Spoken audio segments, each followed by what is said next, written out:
నమస్తే, నా పేరు హేమ. బులెటిన్ కన్నా ముందు హెడ్లైన్స్. నారీ శక్తి వందన్ అభియాన్ బిల్ మహిళా దేశ చరిత్రలో కీలక ఘట్టమంటున్న రాష్ట్ర మంత్రి సత్యకుమార్ యాదవ్. కేంద్ర ప్రభుత్వం మహిళా సాధికారతకు కొత్త అధ్యాయాన్ని లిఖించబోతుందని హర్షం వ్యక్తం.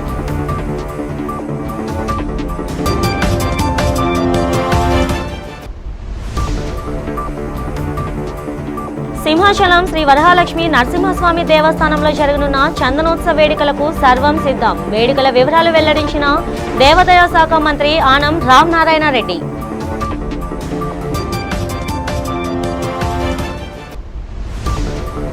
పార్లమెంట్లో మహిళా రిజర్వేషన్ బిల్ ప్రవేశపెట్టడంపై హర్షం ప్రకటించిన వైసీపీ ఎమ్మెల్సీ వరదు కళ్యాణి. గత వైసీపీ పాలనలో మహిళలు ఎంతో గౌరవం పొందారని వెల్లడి.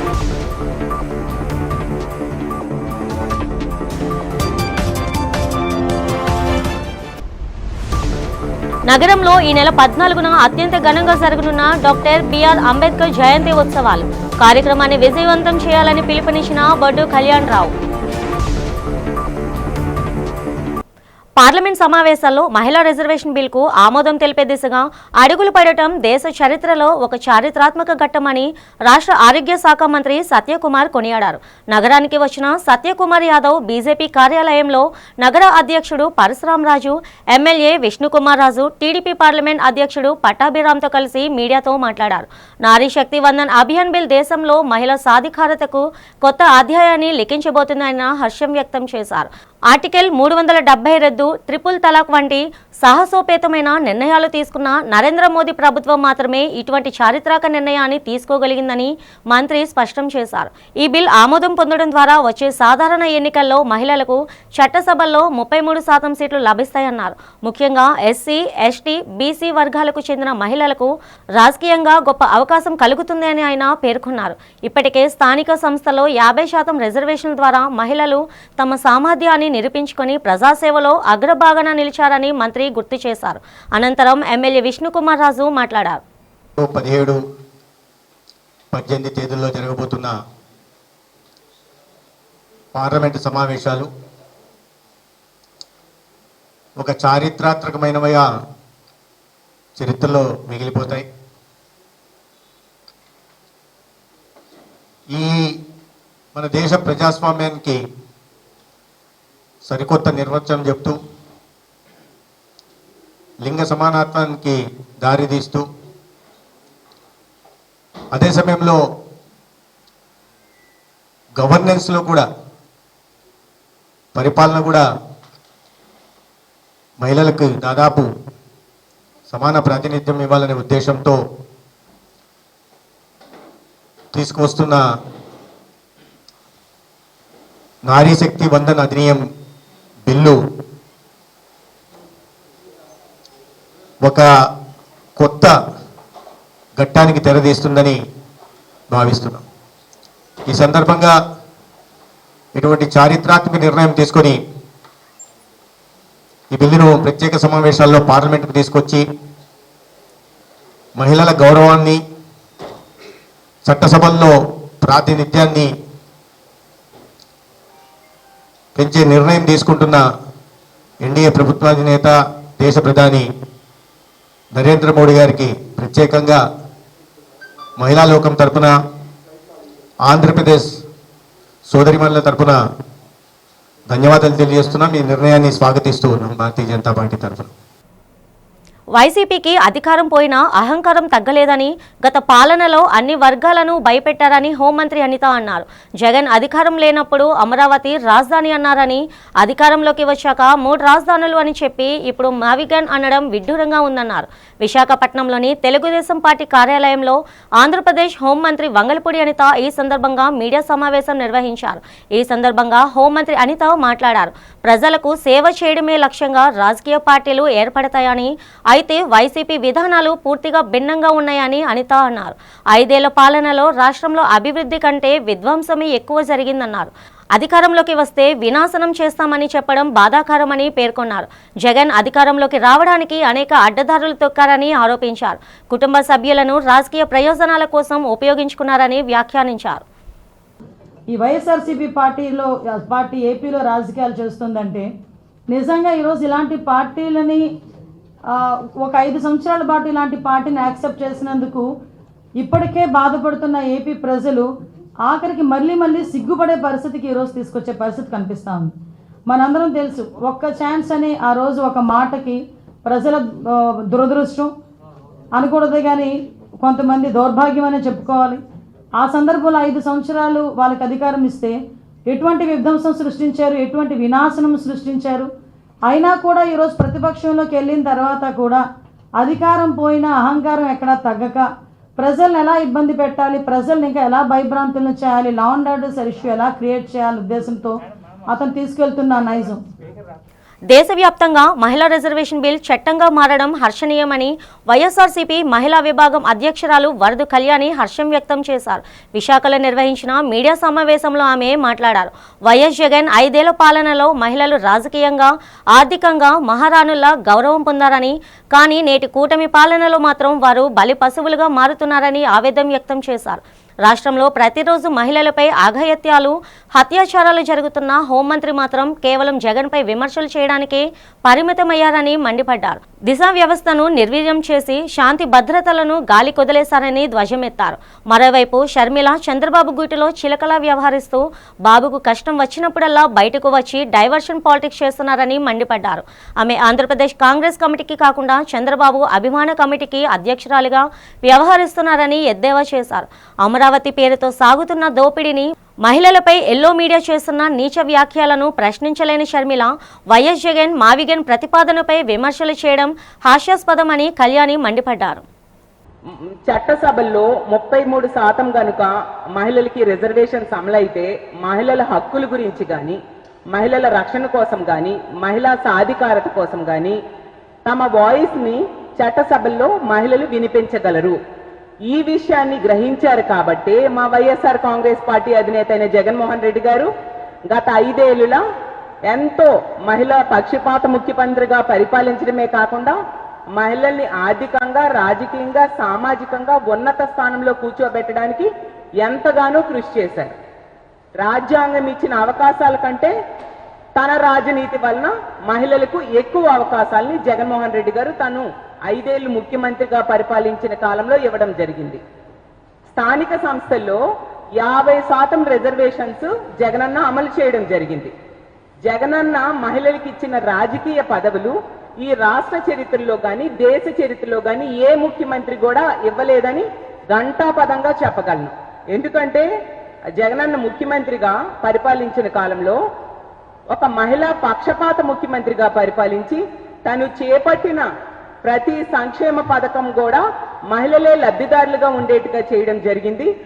విశాఖ జిల్లా ఆనందపురం మండలం తర్లువాడలో గూగుల్ డేటా సెంటర్ శంకుస్థాపన నేపథ్యంలో ప్రభుత్వం అనుసరిస్తున్న తీరుపై సిపిఎం రాష్ట్ర కార్యదర్శి శ్రీనివాసరావు తీవ్ర ఆగ్రహం వ్యక్తం చేశారు. ఈ సందర్భంగా మద్దిలపాలెం సీతారాం ఏచూరి భవన్లో ఏర్పాటు చేసిన మీడియా సమావేశంలో ఆయన మాట్లాడారు. తర్లవాడలో సాగులో ఉన్న 520 మంది రైతులకు నేటికి నష్టపరిహారం చెల్లించకుండా పోలీస్ పహారా మధ్య భూములను చదను చేయడం అన్యాయమన్నారు.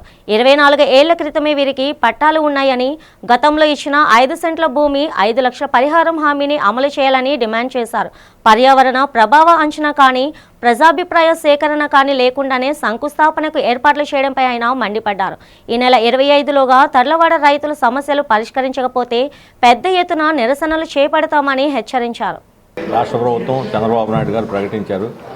కానీ అక్కడ 600 ఎకరాలు రైతుల నుంచి, ప్రజల నుంచి బలవంతంగా సేకరించి వాళ్ళకి ఇంతవరకు ఎక్కడ సెటిల్ చేయకుండా వాళ్ళు ఆందోళన చేస్తుంటే పోలీసులను పెట్టి బెదిరించి దాన్ని వాళ్ళ నోళ్లు మూయించి ఈ ప్రారంభోత్సవం చేయాలని చెప్పి అనుకోవటం అనేది చాలా దుర్మార్గం.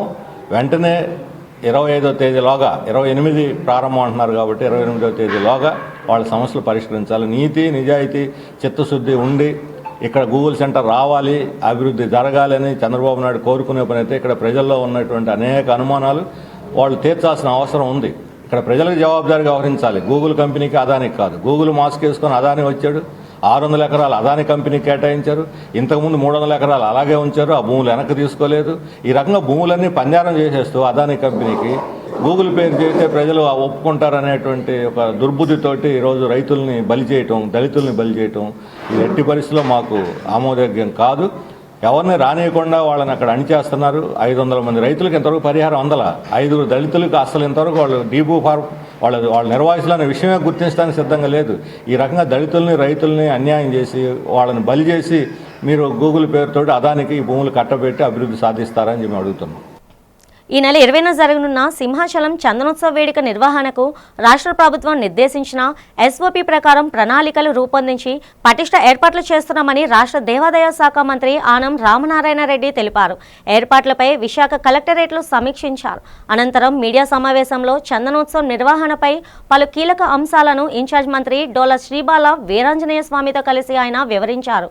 చందనోత్సవాన్ని సజావుగా నిర్వహించేందుకే ఇప్పటికే జిల్లా కలెక్టర్, సిపి, ఇన్ఛార్జ్ మంత్రి సహా అధికారులు పలుమార్లు సమీక్షలు నిర్వహించి స్పష్టమైన కార్యాచరణ ప్రణాళికను సిద్ధం చేశారని చెప్పారు. రాష్ట్ర ప్రభుత్వం 3 మంత్రులతో కూడిన సబ్ కమిటీని ఏర్పాటు చేసి రాష్ట్ర వ్యాప్తంగా జరిగే ప్రధాన ఉత్సవాలపై నిరంతర పర్యవేక్షణ చేస్తున్నట్లు వివరించారు. ఈ యొక్క చందనోత్సవ కార్యక్రమానికి 19వ తారీఖుకంతా పూర్తి స్థాయిలో ఏర్పాట్లు పూర్తి చేయడానికి ఇవాళ నిర్ణయాలు తీసుకోవడం జరిగింది. దీనిలో చాలా వరకు గతంలో జరిగేటువంటి విధానపరమైన ఆలోచనలు అయినా మెరుగైన ఫలితాలు రావడానికి, ఎక్కువ మంది భక్తులు వరాహ లక్ష్మీనరసింహస్వామిని ఆయన నిజరూప దర్శనానికి ఇంకా ఎక్కువ అవకాశాలు కల్పించాలని, ఇంకా కొన్ని ఎక్కువ ఏర్పాట్లు చేయడం, ఇవన్నీ కూడా చేయడం జరిగింది. అన్నీ సమీక్షించారు, అన్నీ పరిశీలన చేసి కొన్ని సలహాలు ఇవ్వాలంటే సలహాలు ఇవ్వడం కూడా జరిగింది. వాటన్నిటిని కూడా పరిగణలోకి తీసుకొని ఎస్ఓపిలో కరెక్ట్ చేసుకోమని చెప్పాం. ఏదేమైనా 19వ తేదీ సాయంత్రం 7 గంటలకి అంతా మామూలు దర్శనాలన్నీ కూడా నిలిపివేయడం జరుగుతుంది. 7 గంటల తర్వాత ఎటువంటిది దర్శనాల కార్యక్రమం ఉండదు. భారత రాజ్యాంగ నిర్మాత డాక్టర్ బిఆర్ అంబేద్కర్ 135వ జయంతి వేడుకలను నగరంలో అత్యంత వైభవంగా నిర్వహించేందుకు ఏర్పాట్లు జరుగుతున్నాయి. ఇందులో భాగంగా doctor B R Ambedkar memorial society ఆధ్వర్యంలో ఈ నెల 14న చేపట్టనున్న ఈ మహోత్సవానికి సంబంధించిన వివరాలను సొసైటీ అధ్యక్షుడు బొడ్డు కళ్యాణరావు మీడియాకు వెల్లడించారు. బాబాసాహెబ్ ఆశయాలను స్మరించుకుంటూ ఆయన సమాజానికి చేసిన సేవలను చాటి చెప్పేలా ఈ కార్యక్రమాలను రూపొందించినట్లు ఆయన పేర్కొన్నారు. ఈ వేడుకల్లో భాగంగా ఆ రోజు ఉదయం నగరంలోని అంబేద్కర్ విగ్రహానికి పూలమాలలు వేసి ఘనంగా నివాళులర్పించనున్నారు. అనంతరం ఎల్ఐసి కూడలి నుండి అంబేద్కర్ భవనం వరకు భారీ జన సందోహంతో ఊరేగింపు నిర్వహించినట్లు తెలిపారు. ఈ ఊరేగింపు ముగిసిన తర్వాత అంబేద్కర్ భవనంలో ప్రత్యేక జయంతి సభ జరగనుందని పేర్కొన్నారు. డాక్టర్ బాబాసాహెబ్ అంబేద్కర్ ఆలోచన విధానాన్ని, వారి సిద్ధాంతాల్ని, వారి జన్మదిన వేడుకల్ని మరి తిలకించేటట్టు వచ్చేటట్టు ఏర్పాటు చేయాలని ఒక ముఖ్యమైన ఉద్దేశంతో ఏర్పాటు చేయడం జరిగింది.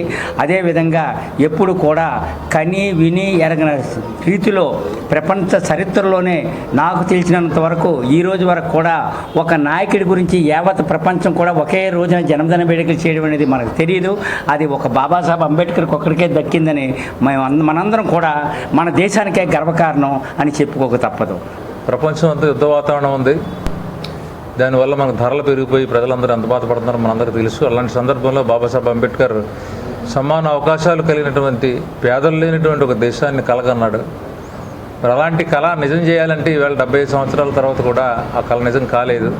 చేయాల్సినటువంటి బాధ్యత కేవలం ఏదో దళితులకు సంబంధించిన అంశం కాదు. బాబాసాహెబ్ అంబేద్కర్ ప్రపంచ నరుడు, విశ్వనరుడుగా పేరు ప్రఖ్యాతి పొందినటువంటి వాడు. యారాడ సముద్ర తీరంలో జెట్టి నిర్మాణాన్ని వ్యతిరేకిస్తూ స్థానిక గ్రామస్తులు తీవ్ర ఆందోళన వ్యక్తం చేస్తున్నారు. అసలు మత్స్యకారులే లేని యారాడలో జెట్టిని ఎందుకు నిర్మిస్తున్నారని వారు ప్రభుత్వాన్ని ప్రశ్నిస్తున్నారు. ఇక్కడ జెట్టి నిర్మిస్తే సముద్ర తీరం తీవ్ర కోతకు గురవుతుందని, దీనివల్ల భూగర్భ జలాలు కలుషితమై మంచినీరు కాస్త ఉప్పునీరుగా మారుతుందని గ్రామస్తులు ఆవేదన వ్యక్తం చేస్తున్నారు. ఇప్పటికే ముత్యాలమ్మపాలెం, అప్పుకొండ వంటి మత్స్యకార గ్రామాలు ఈ జెట్టిని నిరాకరించగా ఇప్పుడు యారాడ పేరుద్దడం సరికాదని ఆవేదన వ్యక్తం చేస్తున్నారు. యారాడ తీరం కోతకు గురయ్యే ప్రమాదం ఉందని ఇండియన్ ఇన్స్టిట్యూట్ ఆఫ్ ఓషనోగ్రఫీ వంటి సంస్థలు కూడా హెచ్చరించాయని, ఈ ప్రభావం కేవలం యారాడపైనే కాకుండా గాజువాక పరిసర ప్రాంతాలపై కూడా పడి ఉనికికే ముప్పు వాటిల్లుతుందని గ్రామస్తులు హెచ్చరిస్తున్నారు. తక్షణమే ఈ నిర్ణయాన్ని వెనక్కి తీసుకోవాలని, అవసరమైతే జట్టి కోసం ప్రత్యామ్నాయ ప్రాంతాలను పరిశీలించాలని వారు డిమాండ్ చేస్తున్నారు. ఇక్కడ ముఖ్యంగా ఇక్కడ ఫిషర్మ్యాన్స్కి జెట్టి కడతామని చెప్పేసి ఇప్పుడు ఎమ్మెల్యే పల్లా శ్రీనివాస్ గారు టీడీపీ గవర్నమెంట్ వాళ్ళు ఏదో కడతామని చెప్పేసి చెప్తున్నారు. దాంట్లో గ్రామస్తులకి ఎవరికి కంటి మీద కొనుక్కు లేకుండా నిద్ర లేకుండా చాలా ఆందోళనలో ఉన్నారు.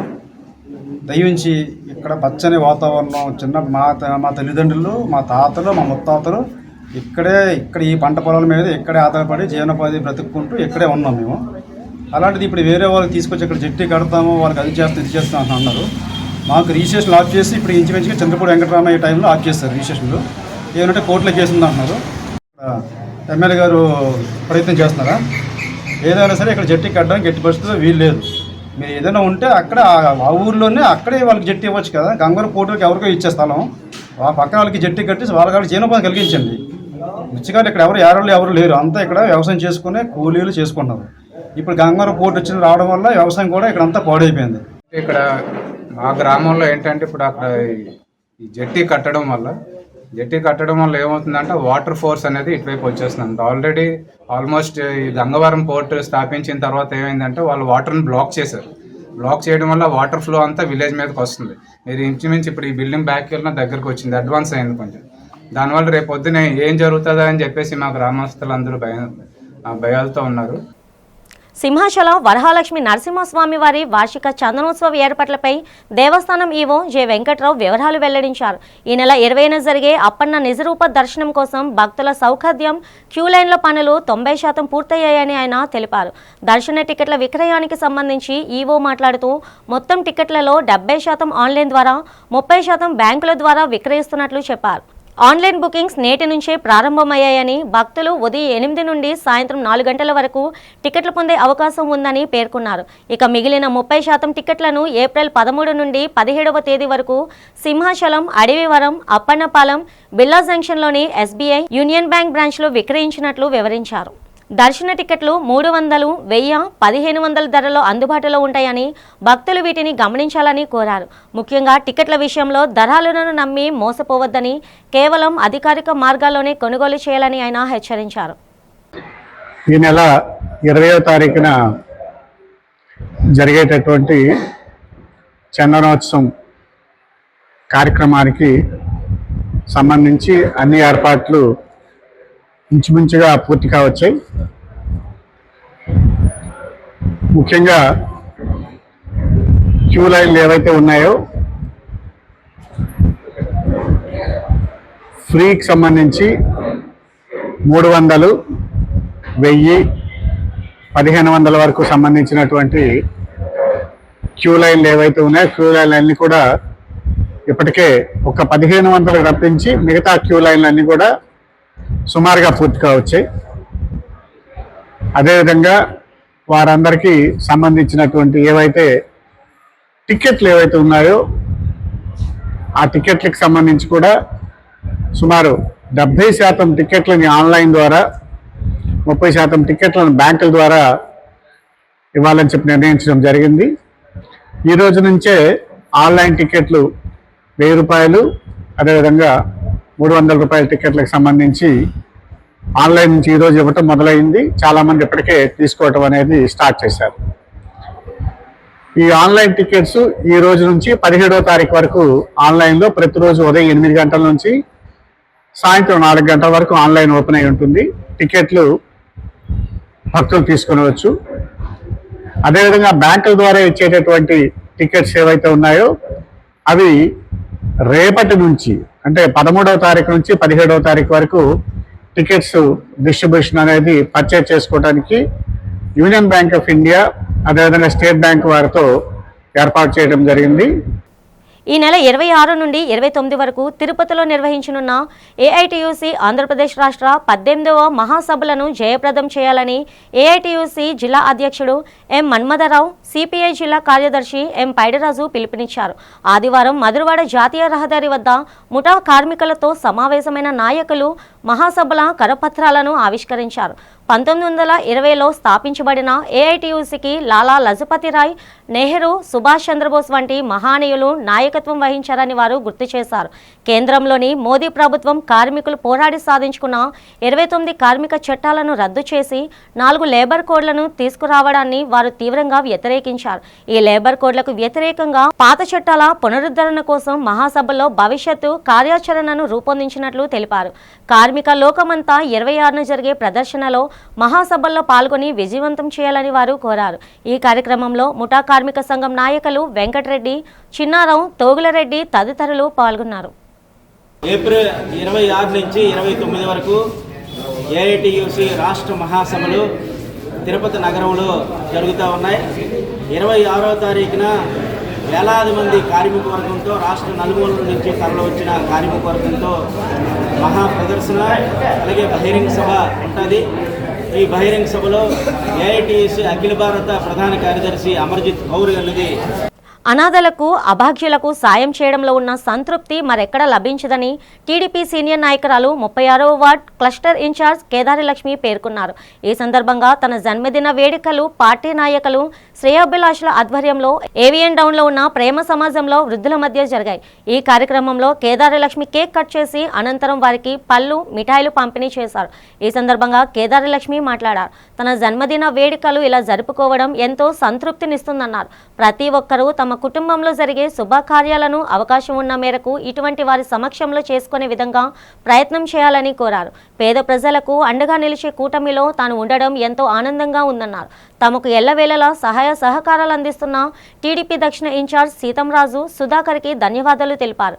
ఈ కార్యక్రమంలో టీడీపీ వార్డు అధ్యక్షుడు శివయ్య, గణపతి, రమణమ్మ, అలమండ విజయ్, కోరుకొండ సూర్యప్రసాద్ తదితరులు పాల్గొన్నారు.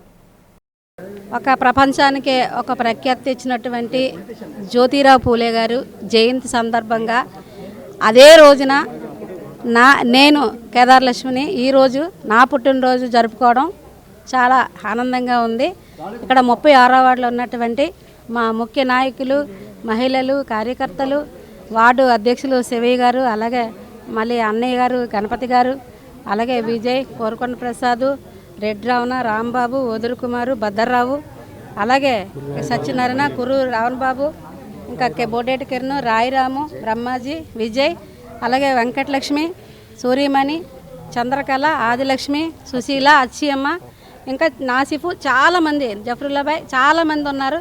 ఈ కార్యక్రమంలో పాల్గొన్నటువంటి నాయకులకు, తెలుగుదేశం పార్టీ కుటుంబ సభ్యులందరికీ పేరు పేరున ధన్యవాదాలు తెలియజేస్తున్నాను. ఈరోజు మార్నింగ్ నుంచి కూడా నేను అందరితో కలిసి పనిచేసినందుకు వాళ్ళు ఒక సిస్టర్గా, ఒక కూతురుగా, ఒక అక్క చెల్లెలుగా భావించి ఈరోజు వాడవాడల ఇక్కడ గొడారుగుతుల్లో అవనియండి, బుర్జిపేటలో అవనియండి, అలాగే పార్టీ కార్యాలయంలో అవనియండి అనేక కేకులు కట్ చేయడం, తర్వాత ఇక్కడ రామ్ సమాజంలో ఫ్రూట్స్ పంపిణీ కార్యక్రమం చేయడం జరిగింది. వారందరికీ కూడా నేను రుణపడి ఉంటాను. ఎందుకంటే వారి అభిమానానికి ఈరోజు నేను చాలా హ్యాపీగా, సంతోషంగా ఫీల్ అవుతున్నాను. ఎప్పుడు కూడా పదవి ఉన్నా లేకపోయినా సరే వాళ్ళ రుణం తీర్చుకోవడానికి ప్రజల పక్షాన, అలాగే మా నాయకులకి, కార్యకర్తలతో పనిచేసి వాళ్ళకి కష్ట సుఖాల్లో నేను కూడా భాగస్వామిని అవుతానని చెప్పేసి ఈ పుట్టినరోజు సందర్భంగా, అలాగే కార్యకర్తలైనా నాయకులైనా ఎప్పుడు కూడా ఒకేలాగా ఉండాలి, వాళ్ళ కష్టసుఖాల్లో మన భాగస్వాములు అయ్యి ఉండాలి. నేటికి ఇక్కడ 15-20 సంవత్సరాల నుంచి పనిచేస్తున్నాను. అప్పటి నుంచి ఇప్పటి వరకు కూడా నన్ను ఆదరిస్తూ, అభిమానిస్తూ 36వ వార్డులో ఒక సోదరి మనిలాగా నన్ను గౌరవిస్తూ ముందుకు నడిపిస్తున్నారు. అధికారంలో ఉన్నా లేకపోయినా తన వంతు సాయంగా ఎప్పుడు కూడా ప్రజల్లో ఉంటూ ప్రజల తారీఖు నాని కనుక్కొని కష్ట సుఖాల్లో ఏమైనా ఉంటే వాళ్ళలో పాల్గొ పంచుకొని చేస్తున్నటువంటి కేదార్ లక్ష్మి గారు ఈరోజు పుట్టిన సందర్భంగా మా అందరి తరపున ఒక విన్నపం, రాబోయే కాలంలో మీలాంటి వారికి మరి ఉన్నతమైన పదవి మనందరం కూడా అప్పచెప్పినట్టయితే ఒక స్థాయికి వెళ్తే మిగతా వాళ్ళందరూ కూడా సాయం చేయగలుగుతారు. కాబట్టి భగవంతుడు ఆవిడికి ఆయురారోగ్యాలు ఇస్తూ రాబోయే కాలంలో మంచి పదవి రావాలనేసి మనస్ఫూర్తిగా కోరుకుంటూ ఈ అవకాశం ఇచ్చిన అందరికీ కూడా పేరు పేరున నమస్కారం. 36వ తెలుగుదేశం కమిటీ ఆధ్వర్యంలో ఈ యొక్క ఆమె జన్మదిన వేడుకలు ఘనంగా ఈ యొక్క ప్రేమ సమాజంలో ఏర్పాటు చేయడం జరిగింది.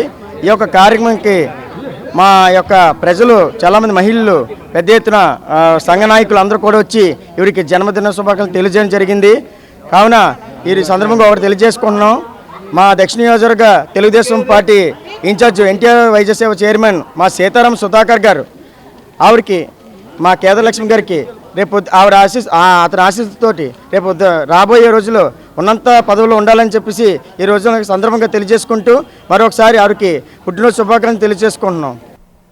పెదగంటాడ 65వ వార్డ్ రాజీవ్ క్రీడా ప్రాంగణంలో వాకర్స్ నుంచి అక్రమంగా యూజర్ ఛార్జీలు పనులు చేయడాన్ని నిరసిస్తూ ఏఐవైఏఎఫ్ ఆధ్వర్యంలో ఆదివారం నిరసన చేపట్టారు. ఈ సందర్భంగా ఏఐవైఏఎఫ్ జిల్లా కార్యదర్శి కె అచ్యుతరావు మాట్లాడుతూ ప్రజల పన్నులతో నిర్మించిన క్రీడా ప్రాంగణంలో వాకింగ్ చేసేందుకు నెలకు 70 రూపాయలు, ఏడాదికి 720 రూపాయలు రుసుము పన్నులు చేయడం దారుణమన్నారు. ఆన్లైన్లో చెల్లిస్తేనే అనుమతిస్తామని నిబంధనలు పెట్టడం వల్ల సామాన్యులు, వృద్ధులు, క్రీడాకారులు మైదానానికి దూరం అవుతున్నారని ఆవేదన వ్యక్తం చేశారు. గతంలో వైసీపీ ప్రభుత్వం వేసిన చెత్త పన్నును విమర్శించిన కూటమి నాయకులు నేడు వాకర్స్పై పన్ను వేయడంపై ఆయన మండిపడ్డారు. ప్రభుత్వ ఆస్తులను ప్రైవేట్ వ్యక్తులకు కట్టబెట్టేందుకే ఇటువంటి కుట్రలు చేస్తున్నారని ఆరోపించారు. వెంటనే ఈ యూజర్ ఛార్జీలను రద్దు చేయాలని డిమాండ్ చేశారు. స్టేడియంలో ఉన్నటువంటి సమస్య స్థానిక ప్రజాప్రతినిధులకు అందరికీ తెలిసిన విషయమే. తెలిసినా సరే నిమ్మక నీరెత్తకుండా మాకు తెలియనట్టుగా వ్యవహరిస్తున్నారు. అయినప్పటికీ కూడా అఖిల భారత యువజన సమైక్య తరపున రేపు జీవీఎంసీ కమిషనర్ గారికి, స్థానిక ఎమ్మెల్యే గారికి ఈ యొక్క సమస్యను లెటర్ రూపంలో, వినతిపత్రం రూపంలో సమర్పించుకుంటాం. తక్షణమే ఎమ్మెల్యే గారు కూడా ఈ వాకింగ్ చేసే వారిపై యూజర్ ఛార్జీలు తగ్గించేలాగా చొరవ చూపించాలని ఈ సందర్భంగా ఎమ్మెల్యే గారిని విన్నవించుకుంటున్నాం. విశాఖ పశ్చిమ నియోజకవర్గ 58వ వార్డులో తెలుగుదేశం పార్టీ సీనియర్ నాయకులు, విశాఖ జిల్లా కళింగ వైశ్య సంఘ అధ్యక్షులు కోరాడ శ్రీనివాసరావు జన్మదిన వేడుకలు ఘనంగా జరిగాయి. ఈ సందర్భంగా కోరమండల్ గేటు వద్ద గల అన్నా క్యాంటీన్ సముదాయంలో ఆయన ఆధ్వర్యంలో ఏర్పాటు చేసిన చలివేంద్రాన్ని పశ్చిమ నియోజకవర్గ ఎమ్మెల్యే ప్రభుత్వ విప్ ఘనబాబు ప్రారంభించారు. అంతకుముందు ఘనబాబు కేక్ కట్ చేసి శ్రీనివాసరావుకు జన్మదిన శుభాకాంక్షలు తెలియజేశారు. అనంతరం చలివేంద్రం ద్వారా పాదాచారులకు శీతల పానీయాలను పంపిణీ చేశారు. ఈ కార్యక్రమంలో కూటమి నాయకులు, కార్యకర్తలు పెద్ద ఎత్తున పాల్గొని కోరాడ శ్రీనివాసరావుకు ఘనంగా శుభాకాంక్షలు తెలిపారు. ఎండ తీవ్రత దృష్ట్యా ప్రజల దాహార్తిని తీర్చేందుకు శ్రీనివాసరావు చేస్తున్న సేవలను ఈ సందర్భంగా నాయకులు కొనియాడారు. పుట్టినరోజు జరుపుకుంటున్న కోరాడ శ్రీనివాసరావు గారు ఈ 58వ వార్డు తెలుగుదేశం పార్టీ ఇన్ఛార్జిగా ఉన్నటువంటి శ్రీనివాసరావు గారి 55వ పుట్టినరోజు. ఆయన మా రాష్ట్ర సంఘానికి, మా జాతీయ రాష్ట్ర సంఘానికి జనరల్ సెక్రటరీగా ఉన్నారు. ఆయన మా రాష్ట్ర కార్పొరేషన్కి డైరెక్టర్గా ఉన్నారు. ఆయన ఈరోజు ఇంతమంది భక్తుల సమక్షంలో పుట్టినరోజు జరుపుకోవడం అనేది చాలా అదృష్టంగా భావిస్తున్నాం. సందర్భంగా మన పారిశ్రామిక ప్రాంతం 58వ వార్డు కోరమండల్ గేట్ దగ్గర చలివేంద్రం ప్రారంభోత్సవం చేయడం జరిగింది. ఈ కార్యక్రమానికి ఆంధ్రప్రదేశ్ రాష్ట్ర విప్ ఎమ్మెల్యే ఘనబాబు గారు మరియు మా రాష్ట్ర కళింగ వైశ్య చైర్మన్ బోయిన్ గోవిందరాజు గారు ముఖ్య అతిథిగా ఇచ్చేసి ఈరోజు కార్యక్రమం ప్రారంభించారు. అందుకు ప్రత్యేకంగా వారికి హృదయపూర్వక ధన్యవాదాలు తెలుపుతున్నాం. మరి ఈరోజు ఈ కార్యక్రమంలో నా సహచర డైరెక్టర్స్ మరియు ప్రాంతీయ సంఘ అధ్యక్ష కార్యదర్శులు, మరి 58వ వార్డు ఉండేటువంటి బూత్ క్యాలెండర్ కానీ, యూనిట్ ఇన్ఛార్జీలు కానీ, మా పారిశ్రామిక ప్రాంత నాయకులు కానీ అందరూ వచ్చి ఈరోజు ఈ కార్యక్రమం ప్రారంభించడం జరిగింది. అందుకు నా జన్మదిన సందర్భంగా విచ్చేసినటువంటి కుల సంఘాలకు కానీ, ప్రాంతీయ సంఘాలకు అందరికీ పేరు పేరున పెద్దలకి నా హృదయపూర్వక ధన్యవాదాలు చెప్తున్నాను. నా వార్డు ప్రజానికి ధన్యవాదాలు చెప్తున్నాం. బులెటిన్ ముగిస్తుండగా హెడ్లైన్స్ మరోసారి. నారీ శక్తి వందన్ అభియాన్ బిల్ మహిళా దేశ చరిత్రలో కీలక ఘట్టమంటున్న రాష్ట్ర మంత్రి సత్యకుమార్ యాదవ్.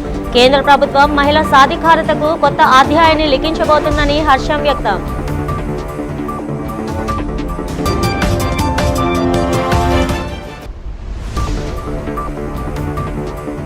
సింహాచలం శ్రీ వరహాలక్ష్మి నరసింహస్వామి దేవస్థానంలో జరగనున్న చందనోత్సవ వేడుకలకు సర్వం సిద్ధం. వేడుకల వివరాలు వెల్లడించిన దేవాదాయ శాఖ మంత్రి ఆనం రామనారాయణ రెడ్డి.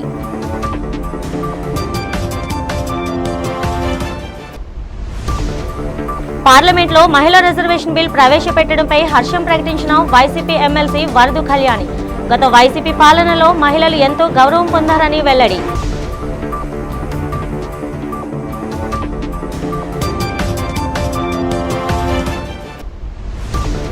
నగరంలో ఈ నెల 14న అత్యంత ఘనంగా జరగనున్న డాక్టర్ బిఆర్ అంబేద్కర్ జయంతి ఉత్సవాలు. కార్యక్రమాన్ని విజయవంతం చేయాలని పిలుపునిచ్చిన బొడ్డు కళ్యాణ్ రావు. ఈనాటి బులెటిన్ ఇంతటితో సమాప్తం. తిరిగి రేపటి బులెటిన్లో కలుసుకుందాం. అంతవరకు సెలవు. నమస్తే.